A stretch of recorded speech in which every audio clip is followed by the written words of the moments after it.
Hi, welcome to our channel where we share the most intriguing stories. Liam Harper thought his 30-acre woodland retreat was a sanctuary, a family legacy untouched by time. But when he returned after a year away, what he found left him speechless. 5 luxury cottages with pools, fences, and a sign reading Blue Pines Retreat. His peaceful haven had become ground zero for a battle over justice and ownership. Liam Harper leaned back in his car seat as the winding road cut through a dense forest of towering pines. The late afternoon sunlight filtered through the leaves, casting flickering patterns on the hood of his truck. The air smelled of pine needles and damp earth, a stark contrast to the sterile urban air he had left behind. This was his escape, his inheritance, a sprawling 30-acre woodland that had been in his family for generations. His father had often spoken of the land with reverence, recounting tales of its natural beauty and the tranquil life it promised. It had been passed down from Liam's grandfather, who had lived out his final years tending to the property. For Liam, this was more than land. It was a connection to his roots, a place where he hoped to build his future away from the noise of city life. The property included a charming yet slightly dilapidated ranch-style house nestled near a bubbling stream. The house was surrounded by open meadows, clusters of wild flowers, and a forest that stretched far beyond what the eye could see. A small wooden bridge spanned the stream, leading to trails his grandfather had carved out decades ago. While the house needed repairs, Liam saw its potential and felt a growing excitement as he imagined breathing new life into it. Over the past year, however, life had taken him elsewhere. His demanding tech job in Seattle had kept him tethered to the city, and his visits to the property had been infrequent. Now, with a remote position allowing him more freedom, he decided it was time to settle here permanently. It felt like the right moment to embrace this peaceful retreat fully and restore it to its former glory. As he approached the house, the sight of its weathered exterior stirred mixed emotions. The cedar siding, once vibrant, had faded, and the roof bore the scars of countless seasons. Still, the structure stood strong, a testament to his grandfather's craftsmanship.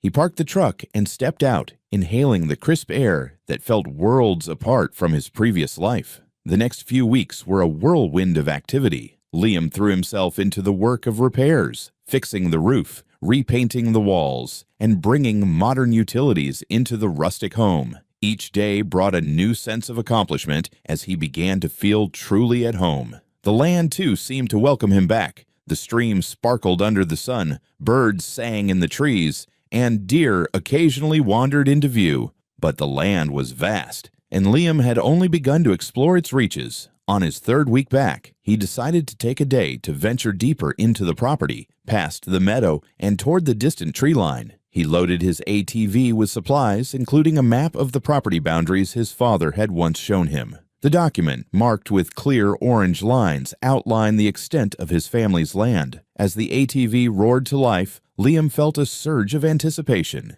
This was his chance to reconnect with a place that had been a part of his family's legacy for decades. But what he would find beyond the tree line would soon turn his peaceful sanctuary into the setting of a battle for justice and ownership. Liam navigated the bumpy trails on his ATV, the cool forest air rushing past him. As he ventured deeper into the woods, the hum of the ATV faded into the natural symphony of rustling leaves and distant bird calls. The trees became denser, the terrain more rugged, and he felt a sense of adventure. For years, this part of the property had been untouched, a slice of wilderness that belonged entirely to his family. He stopped at a clearing near the property's eastern boundary, checking his map. The orange markers his grandfather had installed decades ago were still visible, though slightly faded. These markers had always been a clear indication of where their land ended and the outside world began. But something strange caught Liam's eye, a wooden post that didn't look like it belonged. Curious, he drove closer, and soon the trees gave way to a sight that made his stomach drop. In the middle of his land stood a modern 2-story cottage, complete with a freshly painted deck and a manicured lawn. A low fence surrounded the property, and a small sign near the gate read, "Blue Pines Retreat." His heart pounded as he processed what he was seeing. Who had built this? And why?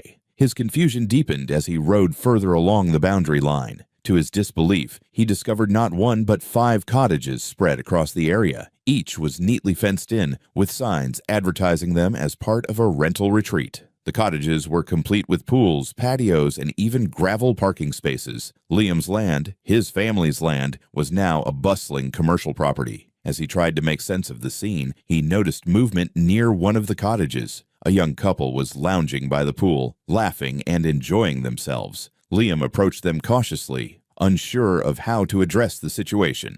"Excuse me," he called out, and the couple turned toward him. "Can I ask what you're doing here?" The man smiled, assuming Liam was part of the operation.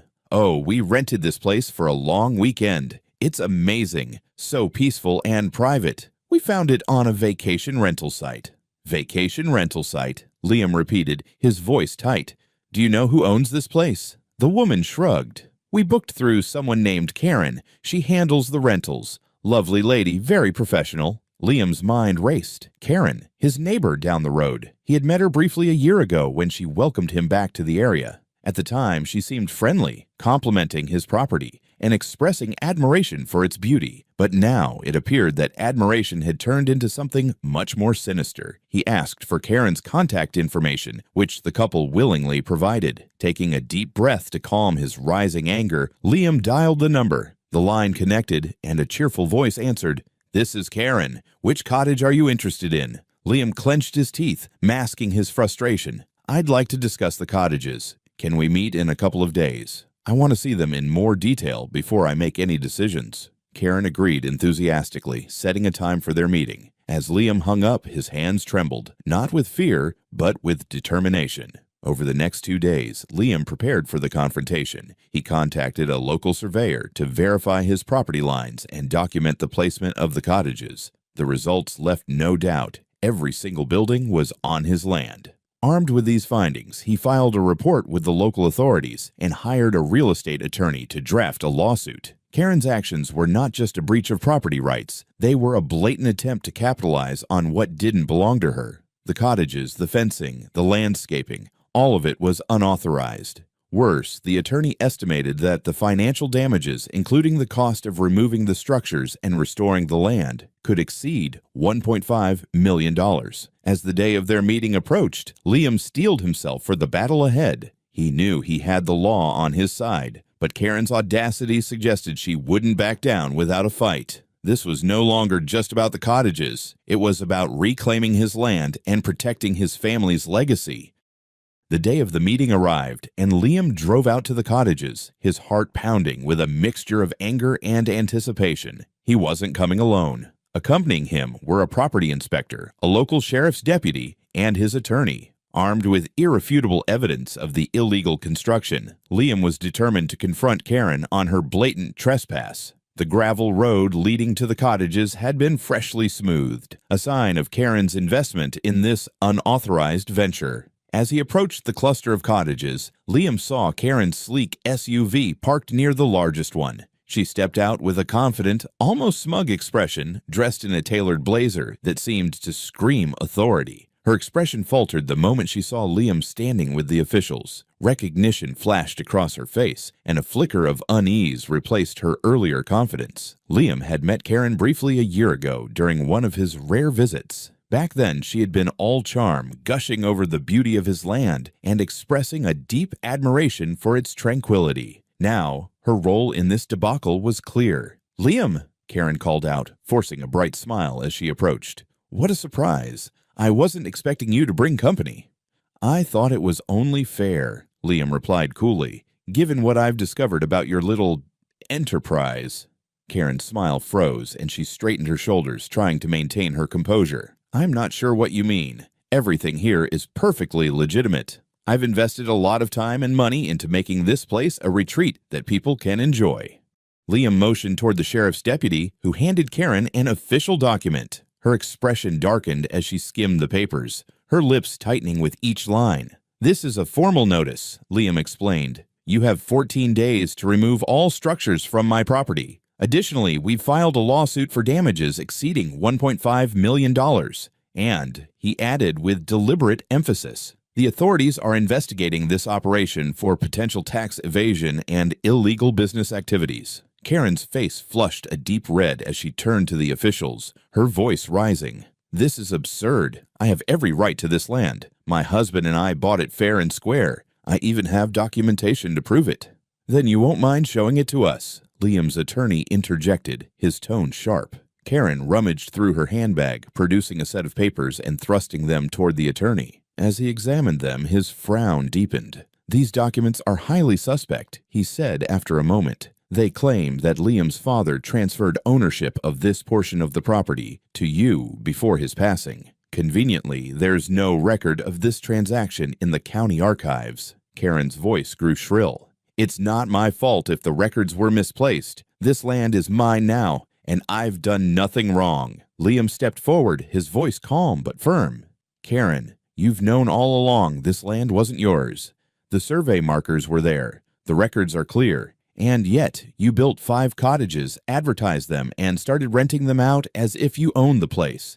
This isn't a misunderstanding, it's theft." Karen's composure cracked further. "You don't understand how much I've invested in this. Do you know how much money these cottages bring in? They're fully booked for the summer." "That's not my problem," Liam replied. "What you've done is illegal, and now you're going to face the consequences."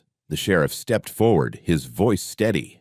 "Ma'am, you'll need to comply with this notice. Failure to do so will result in further legal action, including potential criminal charges." Karen's confident facade shattered entirely as she realized the weight of the situation. Her gaze darted from the documents in her hands to Liam's resolute expression. With a venomous glare, she spat, "This isn't over.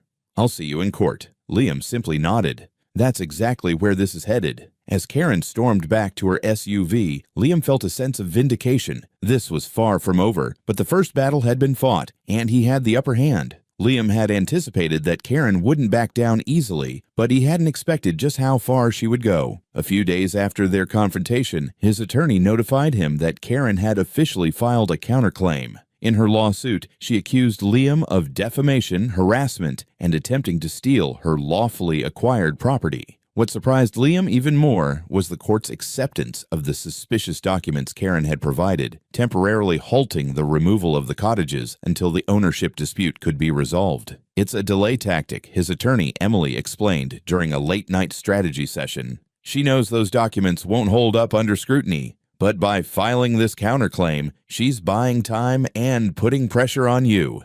The next few days proved Emily right. Karen began escalating her efforts to intimidate Liam. Passive-aggressive messages started showing up in his mailbox, and he noticed Karen's SUV idling on the road near his driveway more than once. Then one evening, she showed up at his door, accompanied by her attorney. Liam greeted them cautiously, with his phone's recording app discreetly running in his pocket. Karen was surprisingly cordial at first, offering what she called a reasonable solution. "We don't need to drag this into a lengthy legal battle," she said with a forced smile. "Here's what I propose. I'll pay you $200,000 up front, and you let the cottages stay. You'll even get a cut of the profits each month. It's a win-win for both of us." Her attorney nodded in agreement. "This is the best way forward for everyone. The documents we've provided prove Karen's legal claim to part of this land. Fighting this in court will be costly and time-consuming, with no guarantee of a better outcome." Liam raised an eyebrow, his voice calm but firm. "The only documents I recognize are the ones showing this land has belonged to my family for generations, and I'm not interested in making a deal with someone who built on my property without permission." Karen's smile wavered, replaced by a flash of irritation. "Fine. How about $500,000? That's more than generous, considering your land was just sitting here unused before I brought value to it." Liam stood his ground. "This isn't about money. It's about respecting what doesn't belong to you. My answer is no." Karen's attorney leaned in, his tone shifting to one of veiled threat. "I'd think carefully before rejecting this offer. A prolonged legal battle could get ugly, and who knows what might happen while we wait for the courts to decide."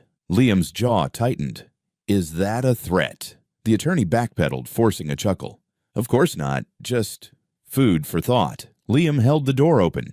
"You've had your say. Now leave." The tension was palpable as Karen and her attorney left, but Liam knew this encounter was only the beginning of her desperation. 2 days later, Liam returned home to find his property in chaos. Windows in his house were shattered, and the front door hung crooked on its hinges. Inside, furniture was overturned, and a few items had been destroyed, but nothing of real value was taken. It wasn't a robbery, it was intimidation. Liam immediately called the police and provided them with footage from a security camera he had discreetly installed on a tree outside. The video showed a car pulling up late at night and two masked figures exiting to vandalize the property. The car's license plate was clearly visible, giving the police a solid lead. Within hours, the authorities identified and apprehended one of the perpetrators. Under questioning, the suspect admitted he had been hired to carry out the damage, and the person who paid him was Karen, acting on the advice of her attorney. The revelation added fuel to the already mounting legal case. Karen's attempt to intimidate Liam had backfired spectacularly. Now, in addition to the civil lawsuit, she faced criminal charges for property damage, harassment, and attempted coercion.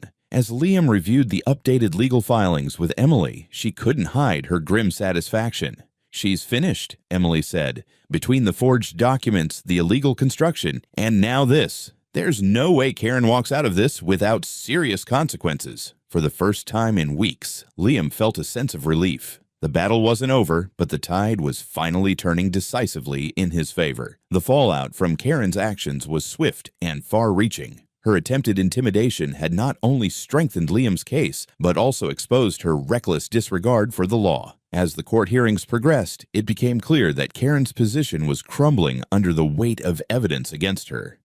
The first blow came when the judge reviewed the so-called transfer documents Karen had submitted. Forensic analysis revealed that the papers were forgeries, hastily fabricated to support her claim. Her attorney, who had been complicit in the scheme, was disbarred and faced criminal charges of his own. Karen, meanwhile, was charged with fraud and tampering with evidence, adding to her mounting legal troubles. The court ordered an immediate halt to all commercial activities on the property. The cottages, once bustling with guests, now stood empty, their cheerful exteriors a stark reminder of Karen's overreach. With the criminal charges piling up and the financial strain of the lawsuits, Karen's once confident demeanor vanished. Liam, on the other hand, began to see the first glimmers of justice. The court ruled in his favor, declaring Karen's construction illegal and ordering her to remove the cottages at her own expense. She was also required to restore the damaged land to its original state, including replanting trees and repairing the disrupted soil. The compensation for damages, legal fees, and punitive charges totaled over $2 million, a crushing blow for Karen. But the consequences didn't end there. Karen's reputation in the community was irreparably damaged. As news of the case spread, neighbors who had once admired her ambition began sharing their own grievances. Stories of her manipulative tactics and entitlement painted a clear picture of someone who had long relied on intimidation to get her way. Liam, by contrast, found himself gaining respect and support from the local community. Many neighbors reached out to express their solidarity, offering help with the restoration of his property. Local volunteers joined him to clear debris left behind by the cottages and prepare the land for replanting.